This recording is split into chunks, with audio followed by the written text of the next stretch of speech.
Let's open a word of prayer. Lord, thank you for this day. Lord, we just pray that you will pour out your mercy, bring peace to the world, however you determine that should be done. But we pray for those involved in these situations in the Middle East and elsewhere, that you will protect those that are acting for justice and bring justice to those who are not. And we just pray that your will be done in everything. In Jesus' name, amen. So today I talk about on the brink of a polycrisis. We talk each week about this. By the way, we streamed a number of different platforms. I think Facebook, YouTube, Rumble, at Real FBC. Usually we stream on our app, but the app company that we use is having a major nationwide outage today, it appears, so that no streaming to the app today. So I would tell you that if you're on the app, come back to YouTube or Rumble, but that's not going to work because you're on something that's not working. So we're going to see a lot of these cyber attacks and that sort of thing in the days, weeks, months ahead. So some of the things we talk about here is acceleration, convergence, logistics, and understanding. And then this is sort of like one of the key verses that I rely on a lot. And Daniel talks about at the time of the end, there will be wise people who will understand. Daniel 11, it says they will instruct many. So we want to be wise. We want to be looking at the book, what it says, and then sort of comparing that to what's going on in the world.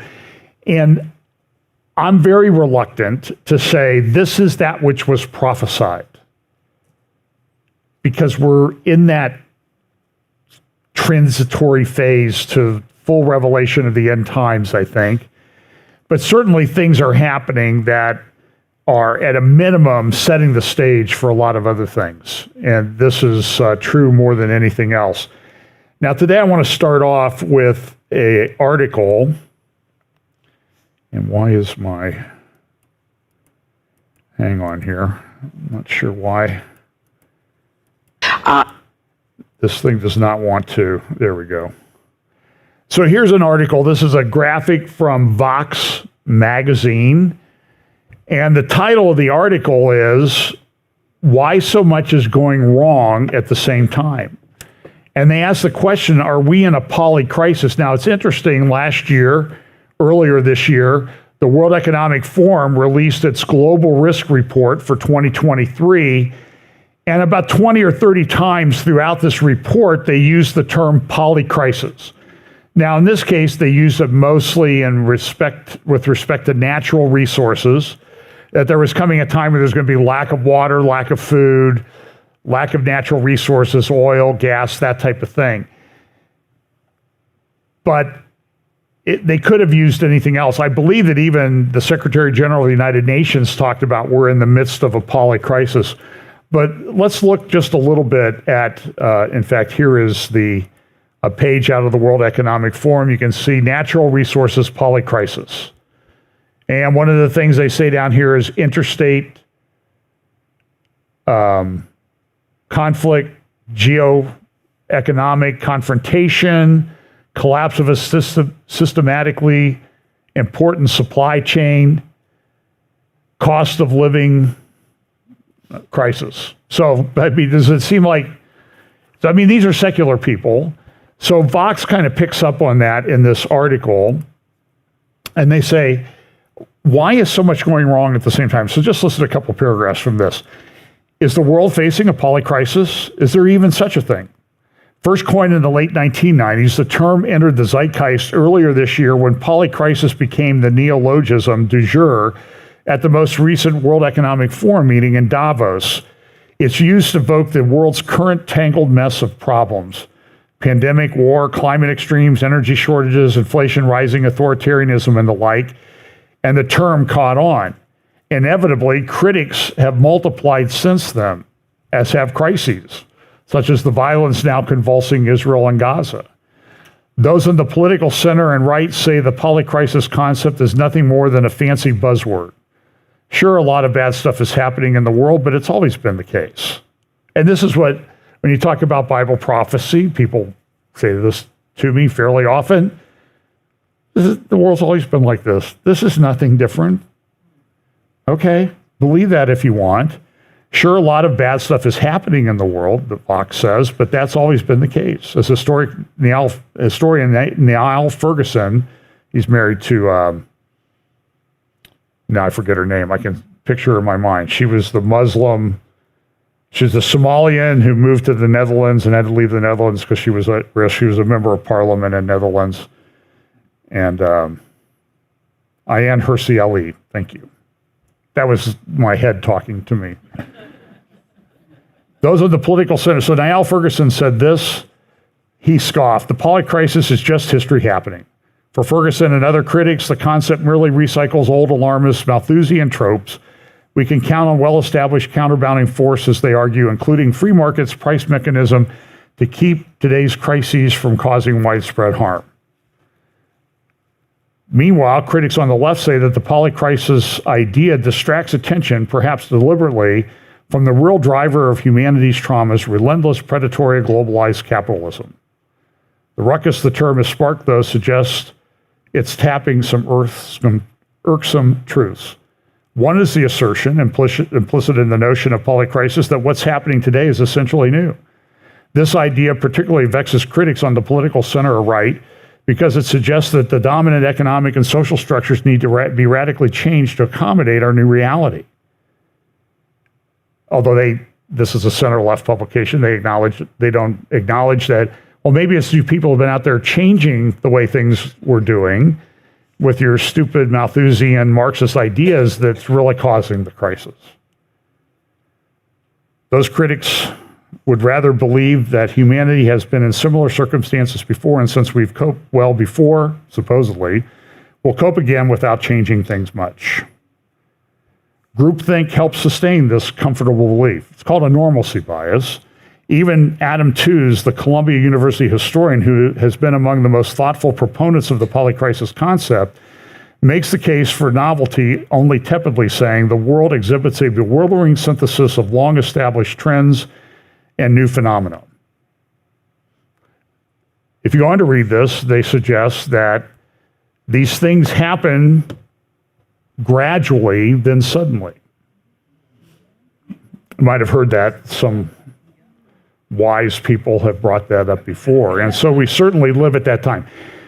So today I'm going to focus a lot on what's going on in the Middle East and Hamas. And I want to remind you of some things. This is an art, and these, I try to put this in order, but I'm just telling you, about 8:30 as I'm getting ready to come to church. And today I spoke first hour, if you want to listen to that, because I think it ties into the world situation a good bit. I just sort of give up, and I try to put them together as best as I can because it's really, really difficult to keep up. But now let's look at what's happening around the world. And there's many warnings being issued to Israelis. If you're in Turkey, come home immediately, because we believe that there are death squads that have been sent by Iran to assassinate people in Turkey. That happened in the not too recent past. There was an investigation on that. So they've been told, leave Jordan, leave Egypt, leave all these other places, leave Lebanon, come home. And even when they're home, they're told, leave your town or village and move someplace else, because war may be coming to the north. And we'll talk a little bit about that. In terms of the polycrisis, though, here's an example. This is an editorial in the Wall Street Journal. So we have all these people running around, Greta Thunberg and all her ilk, and they're saying, oh, we need to have green energy, and we can make solar panels and wind and turbines and that type of thing, and we'll solve the energy crisis. Well, first of all, it doesn't work 24/7 unless you have incredibly expensive batteries and really big batteries and a lot of them. I saw a picture of a Tesla power charging station someplace in America, and they looked into it and they found out that the power station was powered by diesel generators. So I laugh. I saw this guy in Colorado, and I actually took a picture of his license plate driving a Tesla. Probably he would fulfill the description. I heard one commentator say that when he was commenting about somebody who is always pointing out the flaws of others, is that he lives over an aquifer of his own self-righteousness. Which I think that's a great line. I'm going to use that in the future. But the person I saw in the Tesla, who lived over an aquifer of his own self-righteousness, had a license plate that said, I emit zero. And I thought it should say, I have no clue, is what it should have been on his license plate, because electricity comes from somewhere. But this is this editorial the other day. And so just look at what it says at the beginning. The International Energy Agency said this week that 49.7 million miles of transmission lines, enough to wrap around the Earth 2,000 times, will have to be built or replaced by 2040 to achieve the climate lobby's net zero emissions goal. This amounts to a plan for everyone to buy more metals from coal-fired plants in China.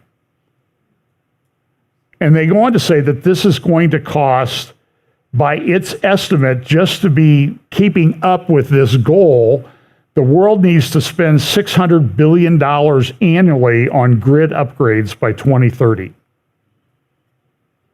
Unlike fossil and nuclear power plants, solar and wind projects are typically many miles from population centers.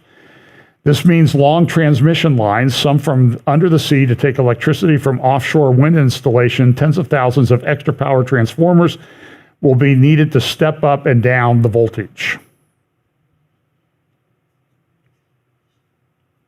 And this is going to cost trillions of dollars. Like the world has a bunch of extra trillions of dollars around. Now, I want to comment about what's going on in the Middle East. I want to step back and go back 2.5 years. If you remember, 2.5 years ago, they were having the flags parade and the celebration of flags by the Western Wall near the Temple Mount in Jerusalem. And as they were down there dancing around, waving their flags, fireworks that the Muslims were setting off to rain down on the people celebrating in the Western Wall Plaza caught a tree on fire. And when you looked at the image, and I didn't have enough time to pull all this together, but when you looked across the Western Wall Plaza, you saw the Israelis, Jewish Israelis, dancing with their Israeli flags. And on top of the Temple Mount, it looked like, and the report was, Al-Aqsa is on fire. And this is the news that spread throughout the Muslim world. That led to a problem. That led to a bunch of rockets coming in from Gaza. It was the last time that Hamas bothered to fire them on a large scale.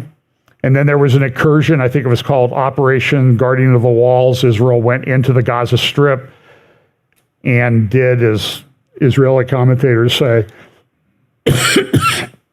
mowed the lawn in Gaza to get rid of the problem. It's a difficult thing.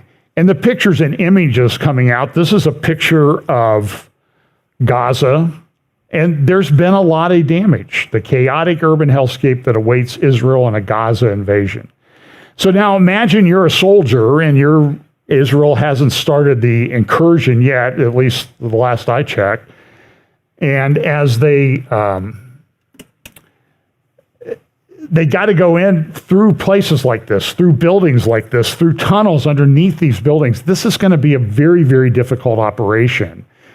And this is what the article in the Wall Street said. The Israeli military got a sense of what Hamas would bring to the fight when it collected weapons from the dead militants involved in the October 7 attack. The weapons included powerful armor-piercing roadside bombs capable of blowing up Israeli armored vehicles. Adding to the complexity are the small battlefield drones that Hamas used during the surprise attack to drop grenades on Israeli communications hubs, impeding its military response. Drones, often inexpensive commercial models, were a vital tool for Ukrainian troops in repelling the Russian assault on Kyiv last year. And this is the problem. So look, there's a lot of discussion out there. Israel planned this, Netanyahu planned this, people in the Israeli military planned this, all this. I don't think we're at the point where we can make pronouncements. Certainly there was a failure.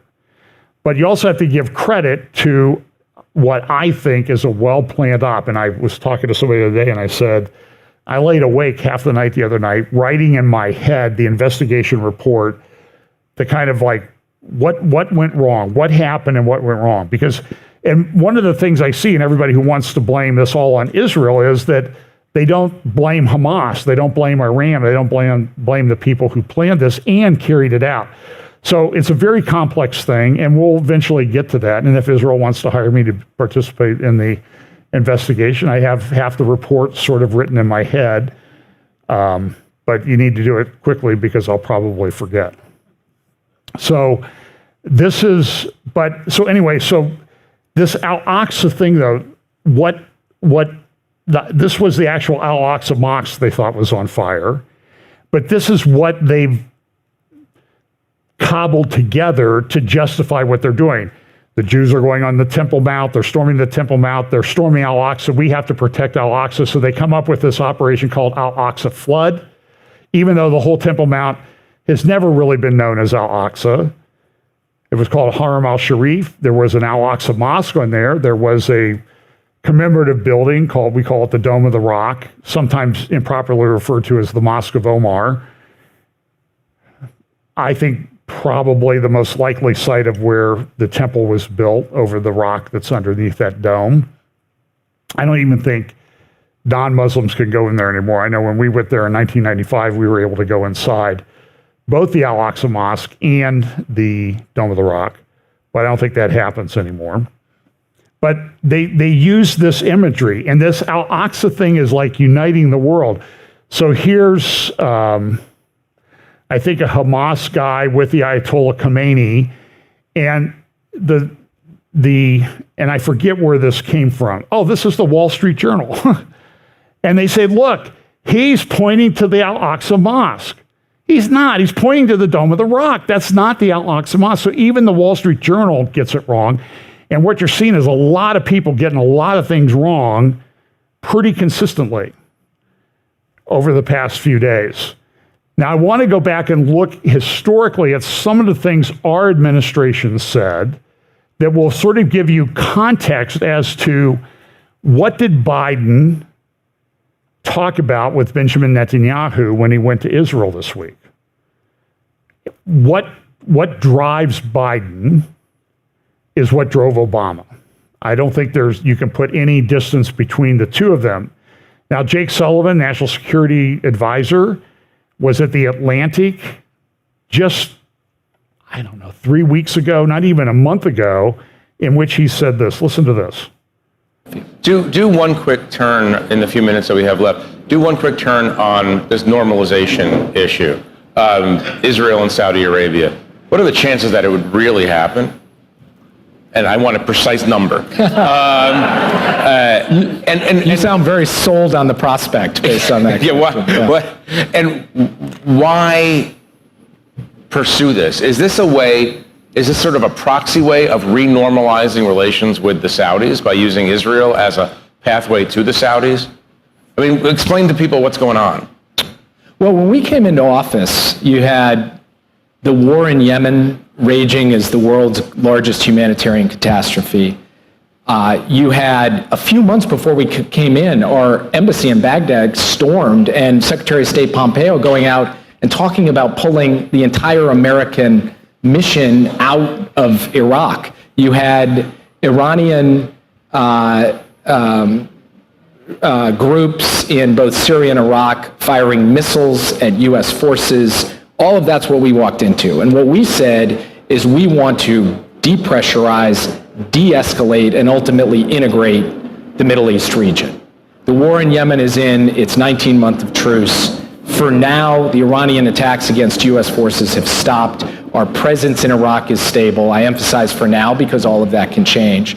And the Middle East region is quieter today than it has been in 2 decades. Now, challenges remain. Iran's nuclear weapons program, the tensions between...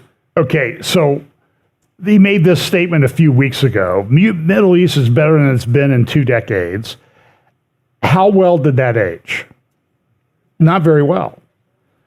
And so if I had the right graphic artist, I would put Jake Sullivan's head buried in the sand like an ostrich.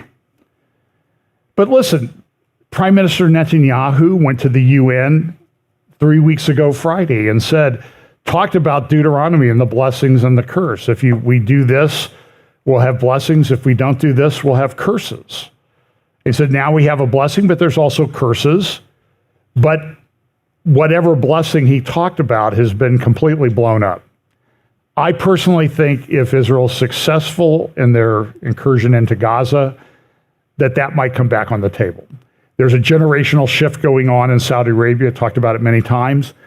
I don't think you'll see a definitive thing happen until King Salman passes away. But then Mohammed bin Salman is a different guy. You can call him brutal and ruthless. You can also call him innovative and forward-looking. He's building that, some people say it's this amazing technology city to Mohammed bin Salman's folly and building this ridiculous long city on a line. Who wants to live there? And it has the way the interior of this looks in the architectural renderings, it has this Hanging Gardens of Babylon buzz to it, feel to it. So Sullivan says this, and this is an article, the Gaza ground offensive will be like no other. We're on the verge of something very unusual. This is from Jerusalem Post on Friday. The side defending itself in the fighting has a great advantage, but we have no choice, explains Major General Yaakov Amador. You can read that. That's in Friday's Jerusalem Post. Jonathan Spire also writes about the fact, and I'll try to come back to that in a few moments. He also writes in Friday's Jerusalem Post about this thing in the north is going to be very difficult. This is not his article, but I'll talk about that if I remember. If I don't, somebody say, hey, you said you were going to talk about Spire, because there's so many things going. But I want to go back to last December 4th, 2022, less than a year ago, and Secretary of State Blinken was talking about, and so I want to put this in the context, because a lot of people wonder, what exactly did Netanyahu and Biden talk about, with Anthony Blinken standing there probably doing a lot of the talking. In fact, Blinken went before that meeting with Biden and had a 7-hour meeting with Netanyahu in the security cabinet.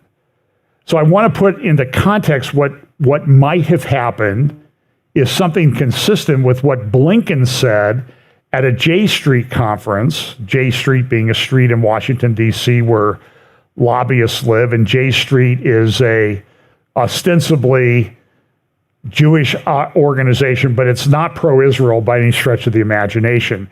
So Blinken goes there and he's going to give a talk that's going to be consistent with what he really believes, right? Because he's in a safe space, so he can talk about all of those things. So he couldn't go to AIPAC and talk about this. They would boo him out of the room. But here's just a few clips of what he said. Now, it's going to take about 5 minutes, but I want you to listen carefully to what he says about how we're dealing with Hamas and the situation in the Middle East. Here's clip 1. That partnership and all that is produced for the people of our nations in the world has always been under the States' ironclad commitment to Israel's security, a commitment that has never been stronger than it is today. Under President Biden, the United States is providing $3.3 billion annually in foreign military financing to Israel, as well as another $500 million in funding for missile defense, more than at any time in the history of our relationship. This is in keeping with the 2016 Memorandum of Understanding that the then Obama-Biden administration agreed with Israel, the largest ever security package in U.S. history. He wanted to say Biden. Our investment is crucial to guaranteeing Israel's qualitative military edge in the Middle East, buttressing Israel's right to defend itself against the ongoing threat posed by Hamas and other terrorist groups bent on taking the lives of Israeli civilians. Our security assistance to Israel is sacrosanct. We've also reinforced Israel's security through diplomacy. When hostilities between Israel and militants Gaza escalated in May 2021, President Biden led intensive behind-the-scenes efforts that helped produce a ceasefire in 11 days. And I would suggest, and I think Caroline Glick has suggested this in some of the talks she's given. By the way, go to carolineglick.com or go to JNS, J, the letter N as in Nancy S, web channel on YouTube, and just click on videos and you can find the things that she's been putting up. I really think she's really doing a great job, whether you agree with her or not. She's done a great job of bringing out a lot of information and thinking through problems that a lot of people just really are not. So I highly recommend her columns, also at carolineglick.com, also at jns.org. And I would highly recommend that you read them. So, but you see what he said. He said, we helped resolve things back in May of 2021, which I was just showing you a little bit of the genesis of that dust-up in between Gaza and Israel, and Hamas and Israel, over the Al-Aqsa Mosque. And I think what Caroline would say, and I would agree with this, is that what it did was it started creating a sense of complacency on the part of the Israeli government and defense forces.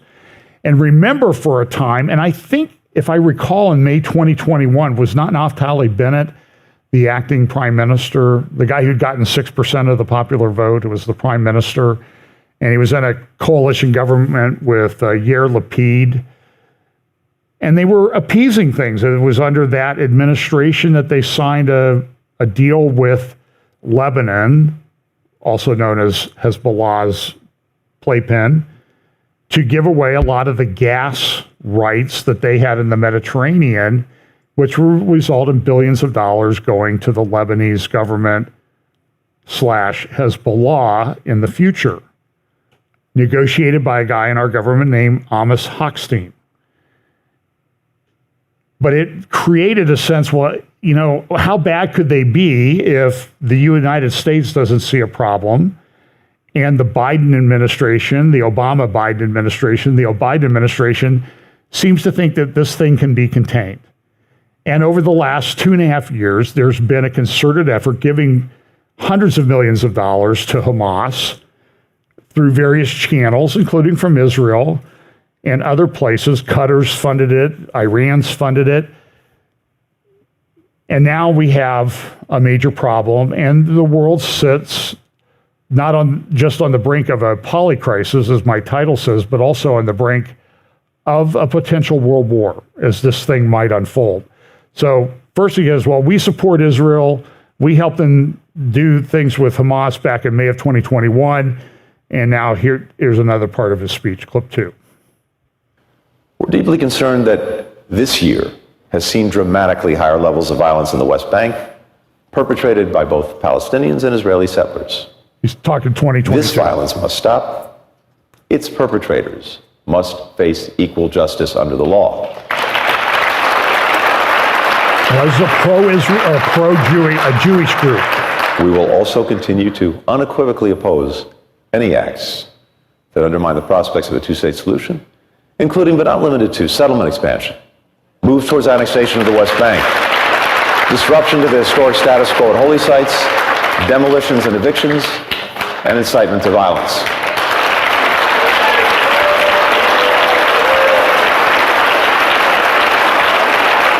They have Jews on the Temple Mountain. Now,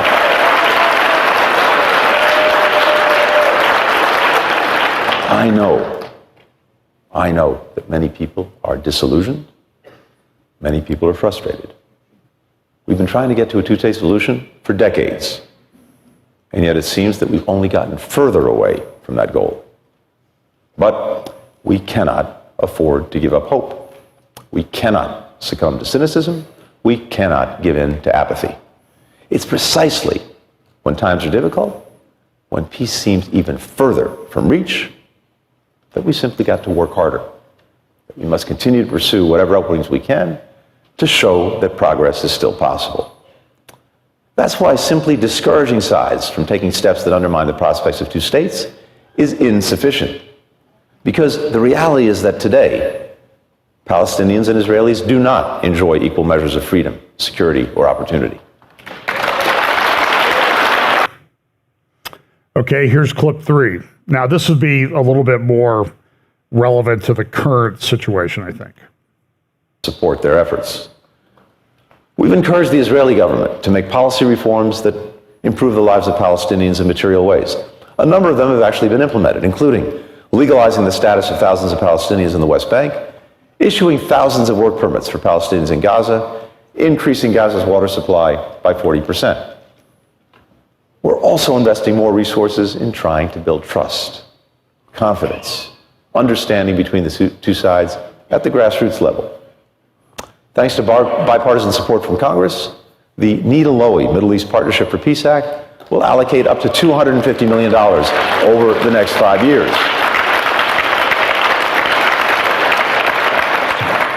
These funds will be used to support local projects that bring together Israeli and Palestinian teachers, nurses, entrepreneurs, climate scientists, and leaders from countless other fields to tackle the shared challenges affecting their communities. Building from the bottom up, as well as the middle out, can also be a powerful way to advance progress. Now, the scale may be local, but the lasting bonds that these individuals form will help diffuse tensions before they erupt and build further progress toward peace, again, from the bottom up. If we're to make lasting progress, the Palestinian Authority must carry out meaningful reforms, as the frustrations of the Palestinian people are also driven by a lack of governance and corruption. Strengthening Palestinian institutions, strengthening the rule of law, transparency, accountability, that too is crucial to improving the lives of Palestinians today, also indispensable for laying the foundation for a stable, democratic Palestinian state tomorrow. And just as we believe Israel has a responsibility to take steps to advance the prospects for enduring peace, the Palestinian Authority must demonstrate that it has the will and it has the capacity to be a true partner in a process that can lead to two states. We've made clear our view. So one of the things he goes on to talk about this, well, look how good we are. We gave them work permits in Hamas. We pushed the Israeli government to give work permits, which got up to I don't know if it was 22,000 a month or 22,000 people who had permits to come in and out of Israel. And now what we find out is a lot of those people were coming in and going back and giving Hamas detailed plans of kibbutzes and other places that they worked, so that when they came in, they knew exactly where to go and how to attack people. They were the proverbial Trojan horse. And I want the record to reflect that Anthony Blinken, this is an article by Daniel Greenfield in Front Page Magazine, frontpagemag.com, excellent writer. I believe he's Orthodox Jewish. Israel's work permits for Gaza enabled the Hamas attack. And he's exactly right. And it is Anthony Blinken and his ilk and Joe Biden and his ilk that now go to Israel and say, well, we've got a solution to this and we support you. But how much do they support Israel? Is the delay in going into Gaza is because they just don't think they're ready? They need to prepare the ground a little bit more with some additional bombing. There was a bunch of bombing today. I don't know. I'm not there. I'm not on the ground. It's going to be a very difficult, potentially very casualty-intensive operation. I mean, this is, as I said, when we were there in December, they took us down to the Urban Warfare Training Center, which is a mock-up of Gaza City and tunnels and that type of thing. And to be honest with you, the tunnels, I wouldn't fit through. I know that it's a big surprise that, but, and that was height and shoulder width more than as much as anything else, by the way. And it's going to be difficult. And you put on them, they have, body armor, backpacks of ammunition. It's going to be a tough operation. I don't think anybody really looks forward to the results of that. Here's an editorial cartoon I thought was sort of appropriate on the Biden administration. And I went through and I unpacked some of the details of, well, we're giving them $40 billion. And it's not really $40 billion. A lot of it is to go to increase security at U.S. embassies all over the world. It's politics. And of course, the House of Representatives is in a mess. They don't have a speaker. Nothing's going to get passed. And so this is all a big show right now, in my opinion. And people think it's, Biden came and he said some nice things and he hugged Netanyahu. And here's a picture of that. That's Allah Akbar. Of course, this is how Allah Akbar, this is in the same newspaper that had this. And I think it says something about dementia meets corruption. I think something is the translation of the title there. And of course, there you see Netanyahu stamping Gaza babies as terrorists. Israel's warned, this is an editorial, I think this is from Wall Street Journal. Israelis warned to protector Biden. And the Wall Street Journal also says in the same paper, Biden speaks, but will he act? And then the question is, what's he bringing? And they have this thing, the myth, this is another Daniel Greenfield article, really one of the better writers out there. You should follow him also at Front Page Mag. And I think he also has a personal blog called Sultan Kanish. I think it's one of the great blog titles in the world. The White House breakdown runs something like this: $61.4 billion for military and economic assistance to Ukraine. Well, that's not Israel. $14 billion to hire more border patrol officers. Well, that's not really Israel either. Asylum processors and judges. $4 billion for foreign aid in the Pacific and $14 billion for Israel. So it's not $40 billion for Israel, like Joe Biden said. It's 14, maybe. And even then, that breaks down a lot to providing increased security. So this editorial cartoon in the Times of London, which is no right-wing newspaper, I got your back for now. And people are concerned about that. Over at JNS, Caroline Glick's most recent column is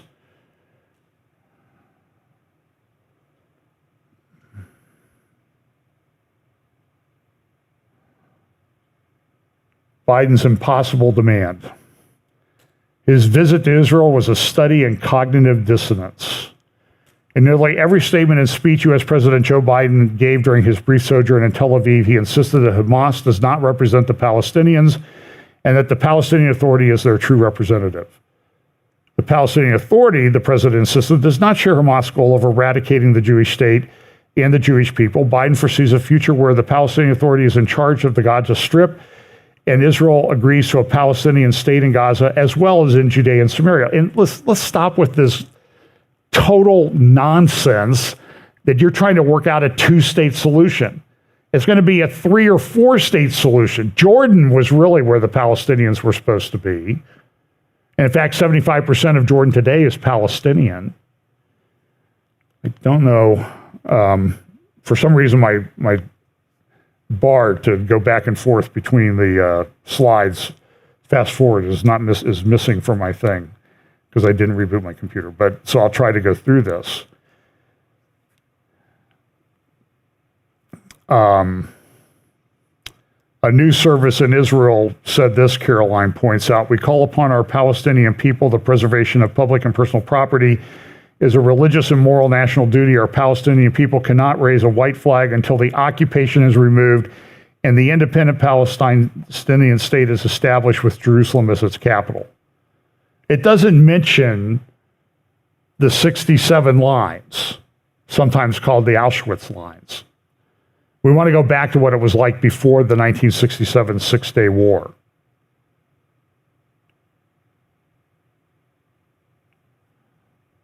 The guidance issued by this news agency in Israel continued with the passage from the Islamic Hadith that calls for genocide of the Jewish people. The time will not come until the Muslims fight the Jews and the Muslims kill them, until the Jew hides behind the stones and the trees, and the stones or the trees say, "O Muslim, O servant of God, this is a Jew behind me, come and kill him." So we live in this, we could call it not the age of polycrisis, but the age of cognitive dissonance and absolute delusion among people that are in charge, that they think that they've got the solution to work this out. This is Caroline's article. And it's bad. It's very, very bad. There are protests all over the world. I had a friend who was in London yesterday, and he said, I'm telling you, I was walking around, there are 100,000 people, free Palestine, from the river to the sea, Palestine will be free.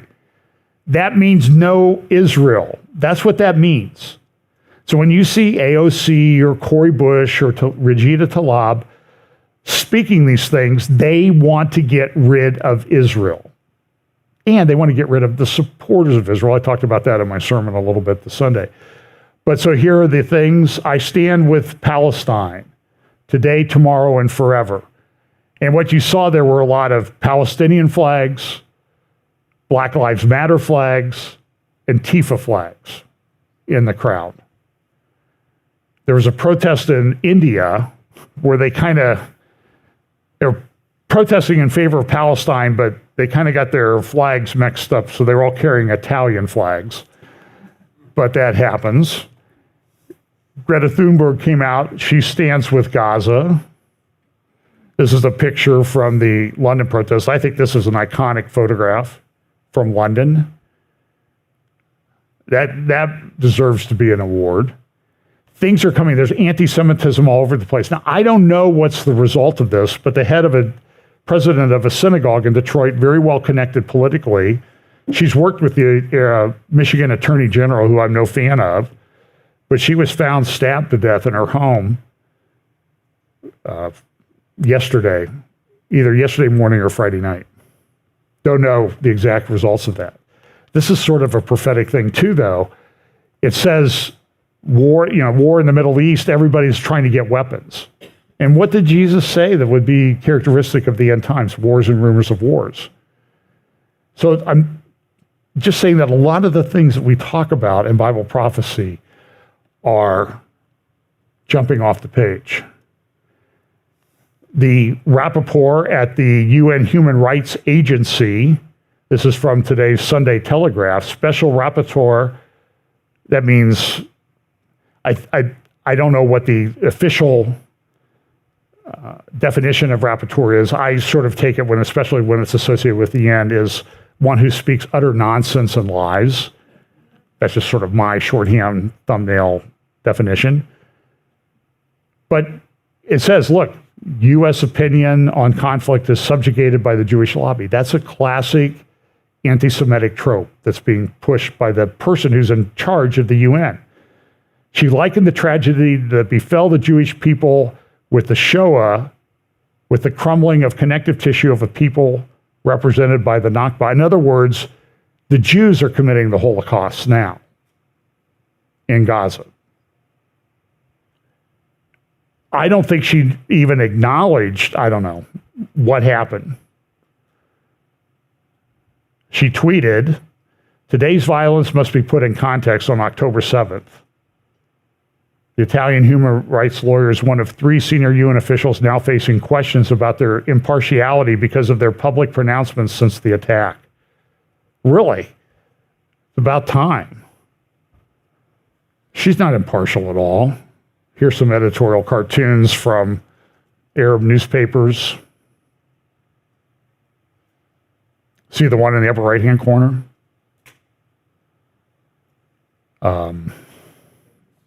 Pretty unbelievable. Now, I'll talk a little bit about this, and then we'll try to wrap this up, because I could go long time. But we have to talk about this, fake news, and then we also have to talk about what's potentially the next thing that's going to happen, or the next things that are going to happen, and what the concerns are. So this is the New York Times the other day, Wall Street Journal. I can tell you, I saved on my phone the Wall Street Journal headlines, and it said, Israeli airstrike kills hundreds at hospital. Israeli airstrike on hospital kills hundreds. New York Times said the same thing. Before I could get back to the New York Times to save the screenshot, they had put up blast kills hundreds of children. We're not really sure what happened. Wall Street Journal took a while. It took them over an hour to change it. I actually wrote to one of the authors of the article and said, the blood of every dead Israeli that comes about as a result of this is on your hands. Because you just went with what Hamas told you. The people who had just slaughtered people indiscriminately in Gaza, you took their word for it, that there were hundreds.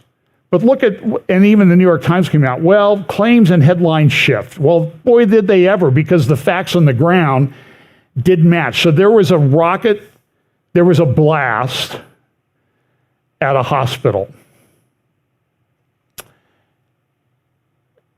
But from this picture, I believe the hospital is, now I had this in my mind, and now I forget. I believe this is the hospital over here.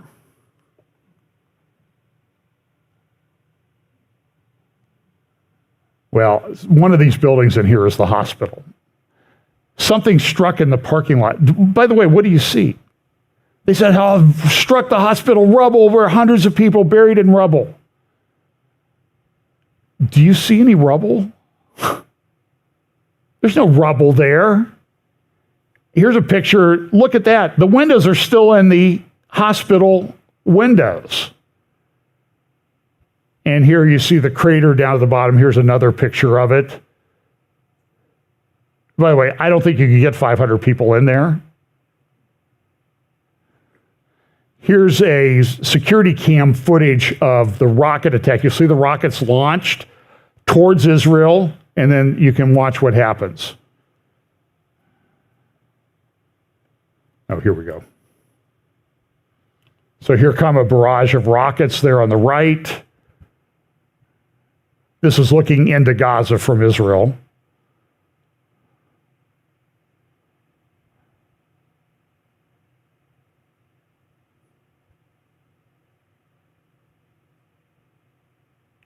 One of them fell short and caused an explosion. Here's a little bit bigger version of that. Watch it again.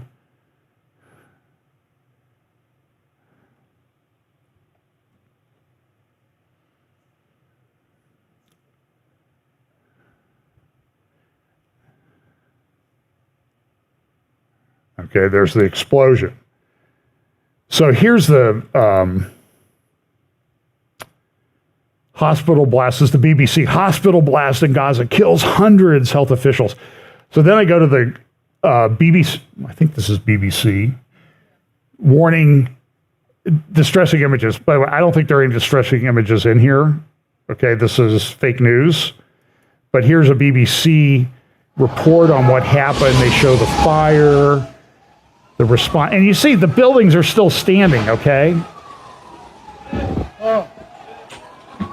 Now you're going to see the wounded coming in. And remember, they said they're buried under rubble. And here they drive an ambulance into the courtyard there, buried under rubble. Now watch, I don't know, watch these people come out of here. Here comes a guy coming out.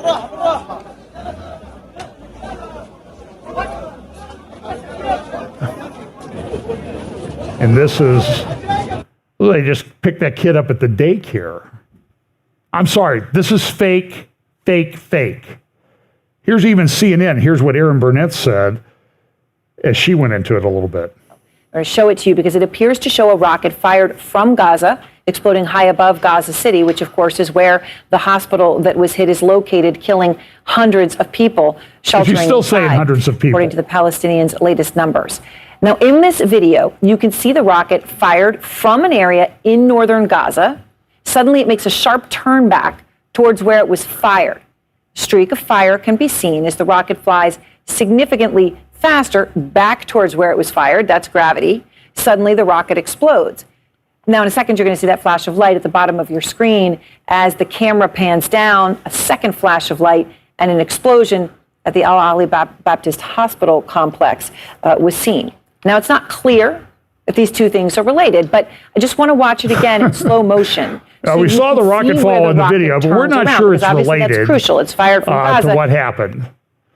So this is a BBC thing, and you see this is the hospital site, and the buildings are all still standing in the pictures. The Israeli Defense Force came out, And everybody says, well, it took them an hour to respond, so all the fake news got out there. And it's not been changed anywhere. And so what happened were there demonstrations, people want to go attack Israel all over the Arab world, Egypt, Jordan, Lebanon, everybody want to march to the border and attack Israel over this because it's just this terrible atrocity. And so the IDF came up and they said, look, these are the failed rocket launches in the Gaza Strip that day. In other words, rockets launched that never got out of Gaza. But the press worldwide ran with the worst news about Israel that you can imagine. Here's a little image of Gaza City. You can kind of see the density of how difficult. Now, some of the tall buildings have been knocked down, but they haven't knocked down all of these. I believe that mosque up there was destroyed because it was a place Hezbollah was using. But you can see this is not going to be an easy operation. The Wall Street Journal has pretty good, called it a concrete jungle that they're going to have to face when they go in there. So worldwide protests because Israel destroyed a hospital, allegedly, in Gaza.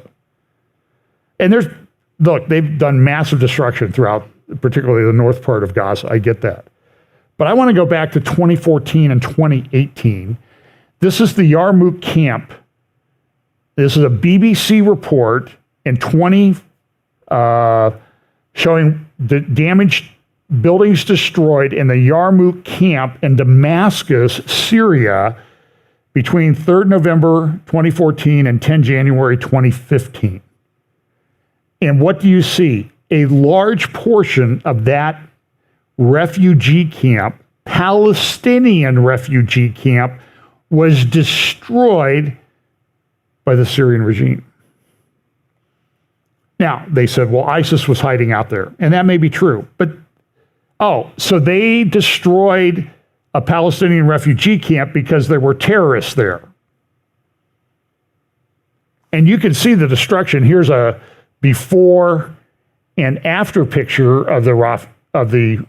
So look at what it looked like before, what it looked like after.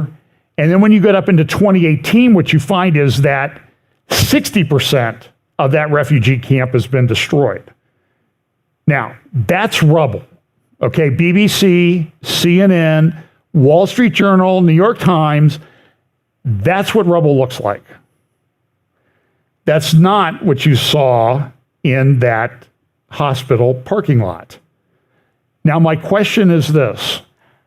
How many protests worldwide were launched against Syria because of the destruction in a Palestinian refugee camp, which, by the way, has been there for 75 years? In Arab countries, the Palestinians, there are Arabs within Israel proper, 20% of the population. They can vote, they can work, they can drive around, on and on. They're citizens. There are restrictions on Palestinians in the West Bank, biblical Judea and Samaria, for obvious reasons. They have terror attacks all the time. There's been intifadas. There's been a couple thousand Israelis killed because of these terror attacks. People stabbed on the street. Not unlike what has happened in Detroit with the president of a big synagogue up there who's politically well-connected among Democratic circles. But you did not see one protest march with regard to this. You have not seen one protest march with regard to Palestinians being kept in these camps for 75 years as I speak. I talked to a Palestinian activist who lived in Gaza, surgeon, orthopedic surgeon, nice guy. 3 of his daughters and a niece were killed in a strike. An explosion happened and 3 of his daughters were killed. I have great sympathy for the guy.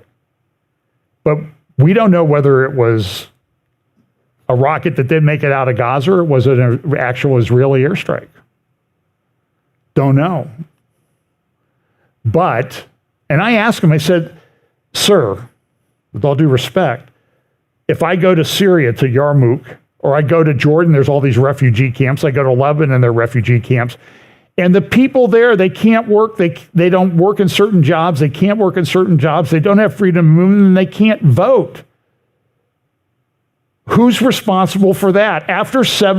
This was 6 years ago. So after 69 years, who's responsible? Well, it's the occupation, he said. And when somebody gives you an answer like that, as smart as they may be, and they're chosen, a cancer surgeon up in Toronto now, you know that they're deluded. They cannot think through the problem. And the other people at the table watched me questioning him, and they were like, they were sort of, it was a Christ at the Checkpoint Conference. So here's one of the heads of Hamas. This is a guy who is the head in Gaza, dead man walking. There's the guy who lives. This is a picture of some of the weapons that they've come up with. A lot of those came from North Korea. That's just a small collection of the arsenal of what they left behind. Bazookas, rocket launchers, IEDs, ammunition. You see the mines over here? This is what they came across. So look, there was a massive intelligence failure. I think one explanation for it, it's not a very good one, but it's mine, so I'll stick with it, is they thought maybe they'd come across in groups of 12, 15, 40, 100. There were estimated 4,000 people came across. Some made that 25 kilometers, which is over 15 miles into Israel. Some are still at large. They were rounding some up today. Or they found evidence of people camping out down in the Negev. So it's a big world, the long fence. But, some people need to be held account for the intelligence and operational failure, that's for sure. Let's see, I don't remember what this one's about. Okay, so this is the next problem. So that was all fake news about the hospital strike. Now they attacked a church, the oldest church in Gaza. People estimate that in that strike, rocket falling short or by the hospital, 10 to 100 were killed, not 500. But everybody's still running with 500. And even the BBC, with the picture sitting right in front of them that says, people were pulled out of the rubble. I saw a crater, no rubble. I'm sorry. I saw cars burned up and blown up, and that would cause a lot of damage. I'm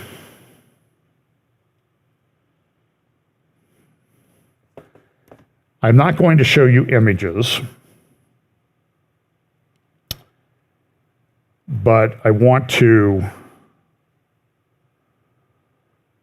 talk to you a little bit about what's been found. And you can find them on the internet.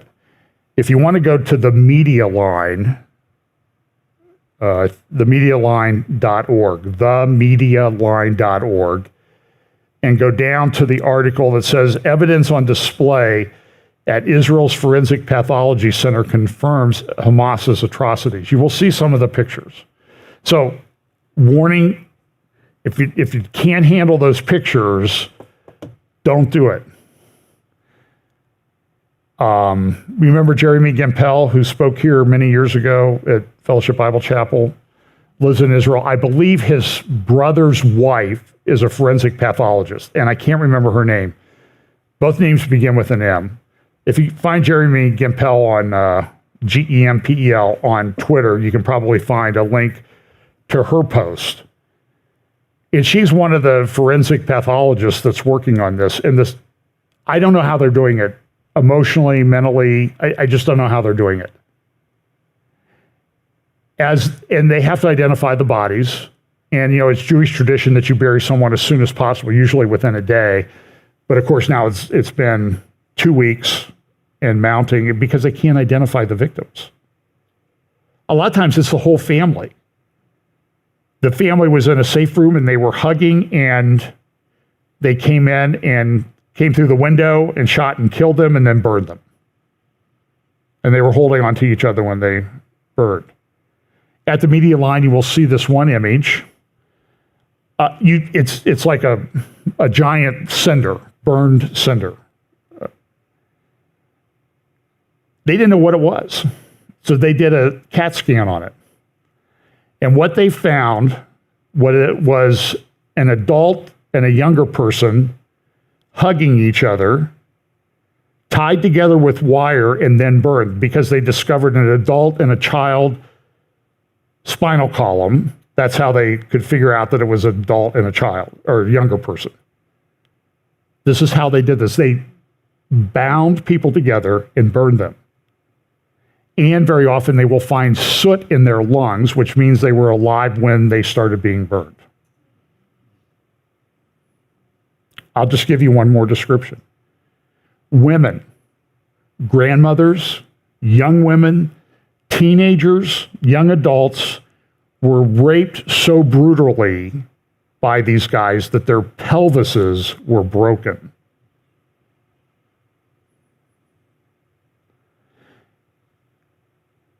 And you see people marching on the streets in support of these monsters. And if you dare say that you support Israel, how unchristlike are you? Look, I live in a real world, folks. This is a problem in the world. This is massive delusion like you've never seen. And it's coming to the fore now on a scale that we've never seen. So here's the other thing is, so Hezbollah is making threats in the north. Are they going to get involved or not involved? Some people think they'll get involved. They're already involved to some degree. There's skirmishes. There's people coming across the border. They're taking them out to the extent that they can. They've gone to 14 towns and villages in the north and said, everybody leave. Kiryat Shimona. Pam, you remember we stopped there to get gasoline. We tried to get gasoline there. We didn't succeed because I couldn't figure out how to work the thing, and I'm a guy, I'm not going to ask somebody. And there's no, well, there are instructions, but they're all in Hebrew. And so we drove on to the next place. But Kiryat Shimona is 23,000, 25,000 people completely abandoned in the north. It's not too far from Tel Dan and Caesarea Philippi. It's abandoned. They're 14. They've been told to leave. So here you see the Lebanon border, the white line going across. Kiryat Shimona would be up here. See where it kind of jumps up with a little curve? That's where Metula is, and then south of that is Kiryat Shimona. And then Tel Dan is over there to the right, sort of where the line goes down a little bit. I don't know if I still have my... So Tel Dan, I think, would be in this area here. And Gajar, that village a couple miles up the hill there, was in Israel, but now the UN said, well, it should be in Lebanon because it'd be much better for them to be in Lebanon. Here's another concern. If this thing breaks loose in the north, Iron Dome risks being overwhelmed if the war widens. And so a lot of people were saying, well, Iron Dome didn't work right. Well, it did work, but they were firing a barrage of rockets that was unprecedented. I think so far over 8,000 rockets fired, and about 3,500 of them in the first hours. They estimate they still have about 20,000 left. So that's going to be something that the IDF has to consider before they go in. And this has long been a concern of Israeli security analysts. You can read all the papers up at Institute for National Security Studies, Jerusalem Center for Public Affairs, all these intelligence, IDF assessments and everything. You can get them all online, and it's a big problem. But here's what people are concerned that Iran is doing. This is from the Ayatollah Khamenei's website or Twitter account. The Islamic Ummah is angered. And you can see they took the people protesting, put them in the colors of the Palestinian flag and the shape of a missile. And of course, it's the big Satan and the little Satan talking on the phone. And the big Satan, the U.S., is running the operation. The U.S. is behind this. Here's a speech that he gave the other day. I'm going to try to, if these crimes by the Zionists continue, you don't need to turn this up, it's in Persian, Farsi. The Muslims will lose their patience, the resistance forces will lose their patience. No one will be able to stop them at that point. They should know this. They shouldn't expect others to stop this or that group from doing these or those things. No one will be able to stop them once they have lost their patience. This is a reality. We're coming after all of you, is what he says, essentially. Of course, no matter what the Zionist regime does, it will not be able to compensate for the disgraceful defeat that it has experienced in this matter. So this is the problem. In the north, what's going to happen with Lebanon? Is this going to emerge into a bigger war? This is from the Times of London. Hezbollah, the monster to the north, weighs its options. This is a picture from Jonathan Spires' article at the Jerusalem Post. Let me just pick up a little bit of that. It's an important article. It's called No Quiet on the Northern Front. On Monday, October 16th, Iranian foreign minister issued what sounded like a direct threat that Tehran's proxy Hezbollah organization in Lebanon would imminently intervene in the war against Israel. In a statement made to the Islamic Republic news agency, the foreign minister said that the axis of resistance, which is the Iran-led regional bloc's preferred term for itself, might carry out preemptive measures against Israel within a matter of hours. All options are open, and we cannot be indifferent to the war crimes committed against the people of Gaza. He then issued a statement of apparent caveats to this seemingly stark statement, saying that unless the limited chances given to the United Nations were not seized, the opening of other fronts against Israel was, quote, unavoidable.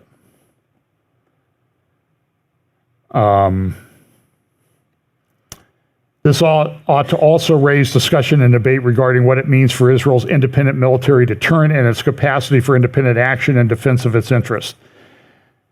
This may be expected after the conclusion of the present war, but for now, the prospect of American Tomahawk missiles on Beirut creates a new equation with which Iran and its Lebanese Hezbollah franchise must contend in weighing their decision regarding a possible direct large-scale intervention into the current hostilities. So you might want to talk about this. And the Atlantic Council has a pretty good analysis of what happened. Israel misread Iran's way of war. A proper understanding could help predict Hezbollah's next move. So we can all talk about what happened down in the south, but take that information and make the north more secure. That's what I've said to a couple people. You know, okay, that's fine. We can criticize everybody who missed it, but then let's learn from the mistakes and make sure they don't happen again.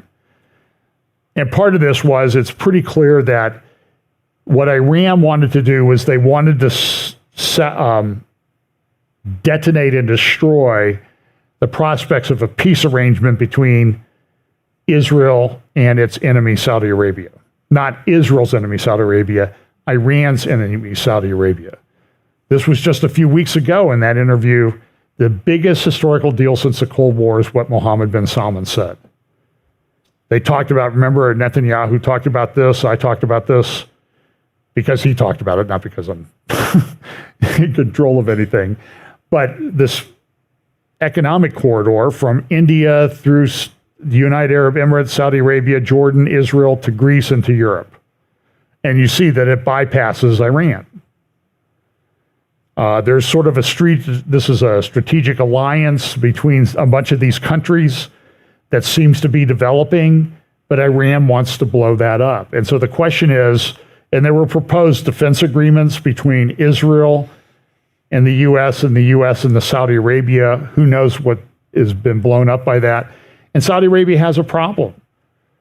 They have these centers of things they want to protect. In their eastern provinces, they're along the Persian Gulf. That's heavily Shia area. Bahrain is Shia, but it has a Sunni king. Of course, we have Neom there at the north end of the Red Sea, near the Gulf of Aqaba.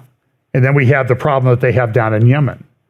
And so what happened was, the funny thing is, this happened, I think it's incredibly significant, and I look through a lot of the mainstream press, and they're not really even talking about this. The U.S. has naval assets within the Red Sea.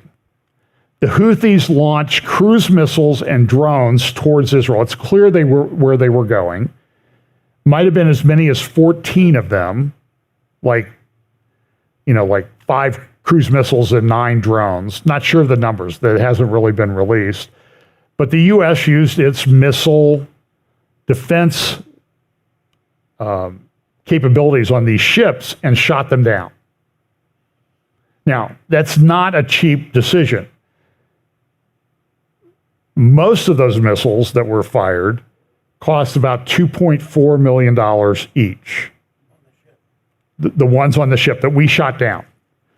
So it's like Israel, when they do the Iron Dome, that's about $100,000 per rocket that they take out. And the rocket may have only cost $2,000 to $5,000 to build, but it costs $100,000 to shoot it down. That's why Israel's trying to develop the laser system, but it's not ready to go yet, despite what some people say. So U.S. Navy ship intercepts missiles and drones launched from Yemen. And you can see in these cruise missiles, so I think from Yemen to Israel is, I'm going to guess it's 800 to 1,000 miles. These cruise missiles had a range of 2,000 miles. They've launched them from Yemen against the United Arab Emirates, that's over here on the Persian Gulf, right here. And I think this distance is probably over 1,000 miles. I mean, from here, from Israel to Tehran, which is here, that distance right there, that's about 850, 900 miles. So maybe it's further, but these were long-range cruise missiles. Now, where did they get them? They got them from Iran. Iran may have gotten them from China. They may have gotten them from North Korea. Just don't know.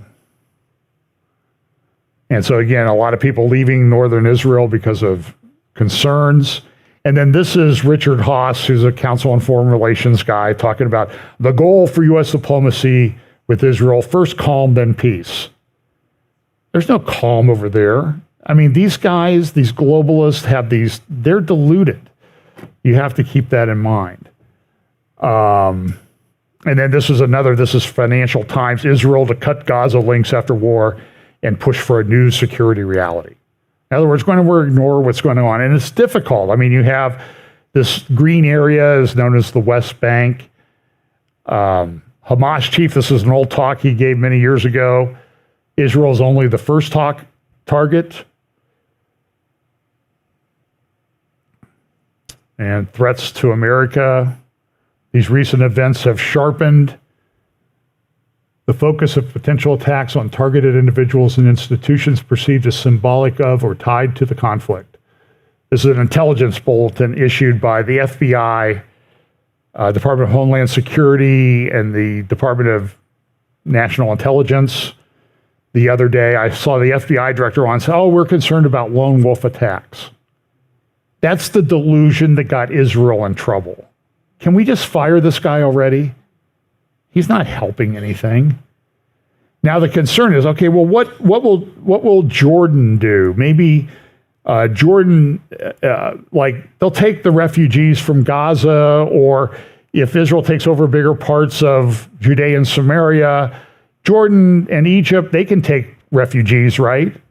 And here's at a peace conference they had the other day in Cairo, here's the King Abdullah II of Jordan's opinion on that prospect of taking Palestinian refugees. Just a part of the question on the issues of refugees coming to Jordan, and I think I can quite strongly speak on behalf not only of Jordan as a nation, but of our friends in Egypt. That is a red line, because I think that is the plan by certain of the usual suspects to try and create de facto issues on the ground. No refugees in Jordan, no refugees in Egypt. Okay, so that's clear. Now, there were some of the hostages, two of them Americans, mother and daughter, were released with cutters. Assistance. Qatar, though, who is harboring the leadership of Hamas and funds them. Qatar's very Muslim Brotherhood has a propaganda channel called Al Jazeera, funds Hamas. The leader of Hamas lives in luxury in Qatar, in Doha. This is an interesting thing in Tel Aviv. They put up a table for Shabbat. And this table, you can see, this is just a small part. Each of them represents one of the 203 hostages that they say have been taken by Hamas. It's symbolic and it's very powerful. Israel today bombed some places up in Syria at the airports at Aleppo and Damascus, and I guess this took them out of service. One person in Israel said that they had more firepower in those attacks than they did on anything they've put on Gaza in the last 14 days. Because they think Israel, they're bringing in supplies and everything through those airports, sometimes masked as commercial flights. Lloyd Austin came out with this, said that we're going to upgrade our posture on this. I directed a series of additional steps to further strengthen the Department of Defense posture in the region. There are a number of troops, I've heard as much as 15,000. Gerald Ford and Dwight D. Eisenhower aircraft carrier groups are in the region. One's in the Mediterranean. I believe Eisenhower is going to come into that area. If it's not there, it'll be there soon. The Gerald Ford aircraft carrier is in the Eastern Mediterranean. U.S. is activating its air defense systems across the Middle East. Again, this Israel will activate 14 more, or evacuate 14 more communities in Lebanon. And this is another thing that you need to watch. This is, I need to cut off the thing. So you can find this on Twitter. I'll try to do an update where I'll play this.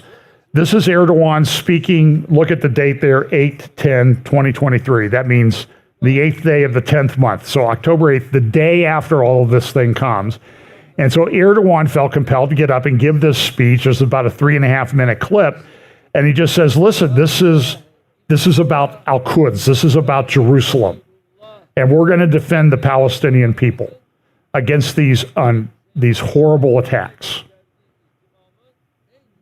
And he goes on and on for a minute. So it's clear all this talk about Turkey and Israel are normalizing things, just that's all been blown up.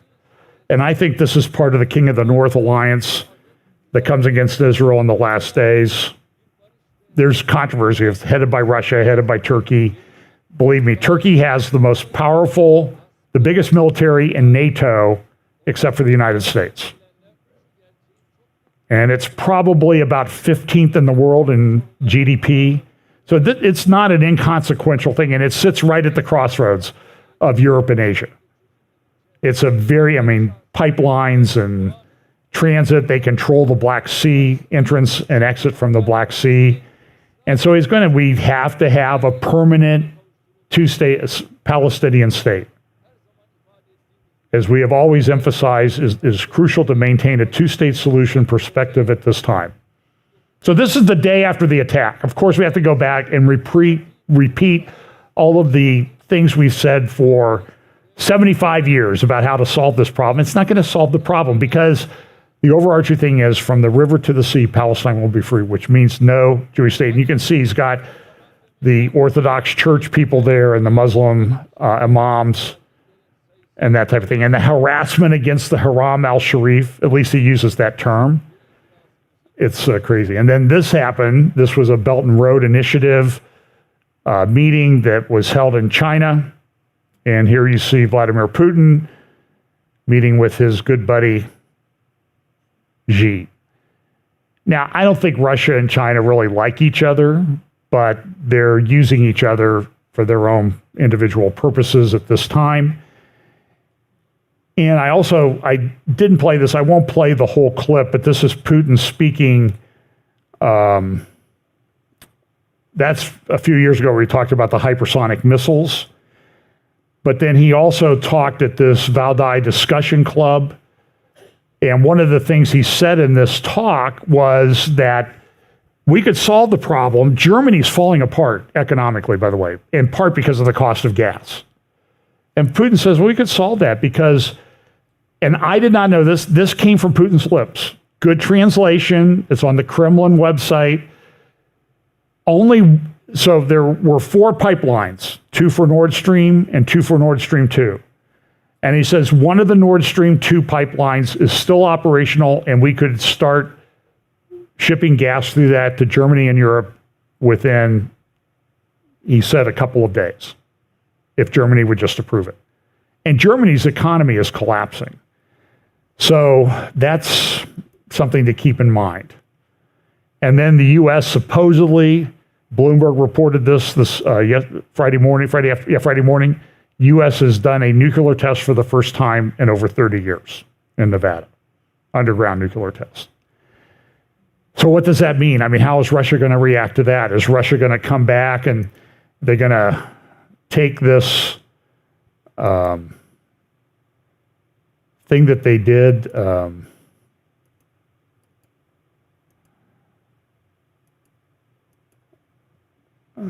I can't get my video to work, but they used the hypersonic missile. So when the hypersonic missile, this was 2018 at the Valdai discussion group, they introduced these hypersonic missiles,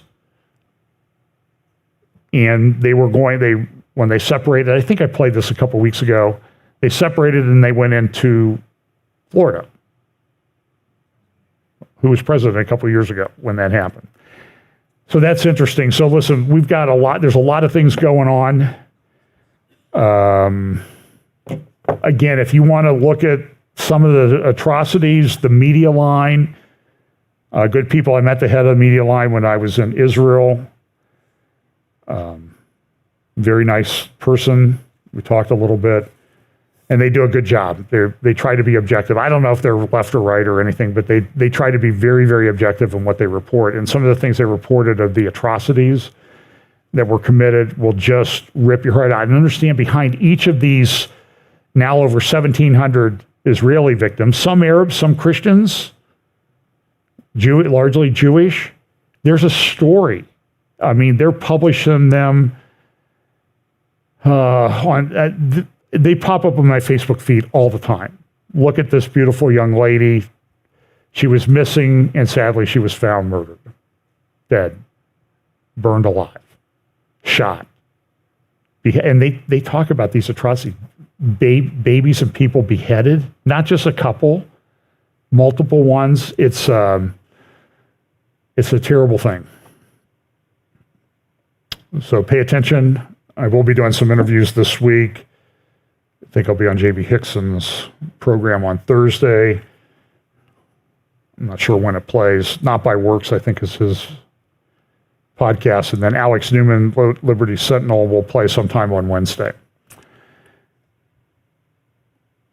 So pay attention. There's a lot of things going on. There's a rise of anti-Semitism and hatred of the Jews like I've never seen in my lifetime. And it's very concerning. So let's pray. Lord, thanks for the day. Thanks for your word. Thanks for giving us information so we can understand what's going on. But help us, Lord, seal us in your word, in our faith. Imbue us, fill us with your Holy Spirit so that we can stand strong in an evil time, always looking at opportunities to share the gospel with those around us, because that is the world's only hope. There is hope, but it's not in fake peace agreements and fake news and that type of thing. It's in the reality of the work that Jesus Christ did for us on the cross, and that fact that he's coming back to set everything straight. And we look forward to that day. Bless us this week in Jesus' name. Amen.